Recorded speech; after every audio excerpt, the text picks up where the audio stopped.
رضوى ممدوح أبو زيد. شغالة معايا بقالها أسبوعين 3. عملت لها مرتب كويس.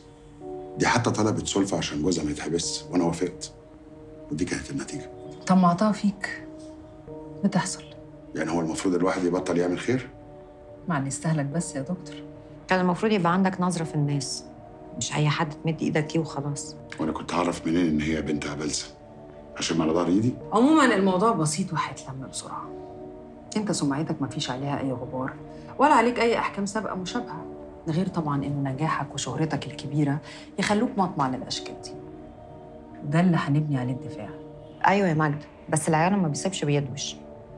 وأنا بطبيعة شغلي في منظمات حقوق المرأة عارفة كويس قوي مبدأ تصديق النجيات. الموضوع هيقلب بشوشرة جامدة قوي. القانون في الآخر ما بيهتمش غير بالأدلة وبس. في أي فيديوهات من كاميرات المراقبة عندك يا دكتور في المكتب؟ هي العيادة مليانة كاميرات مراقبة. بس أوضة الكشف لا طبعا، عشان خصوصية المريض. في أي شهود على الواقع؟ هو ما كانش فيه واقع أصلا يا أستاذة ماجدة عشان يبقى فيه شهود. هي لئيمة. اختارت ليلة ما فيش حد في العيادة غير أنا وهي. شغل محترفين. عظيم. يبقى البينة على ما ندعي. لا، إيه يا ماجدة ده؟ هو الموضوع ما ينفعش يتلم بالحسنى؟ لا طبعا، كده هتطمع أكتر. أهم حاجة لازم تصارحوا الولاد بكل حاجة حصلت. وطبعا يا دكتور لازم نحاول نلم كل الأخبار أول بأول قبل ما تنتشر.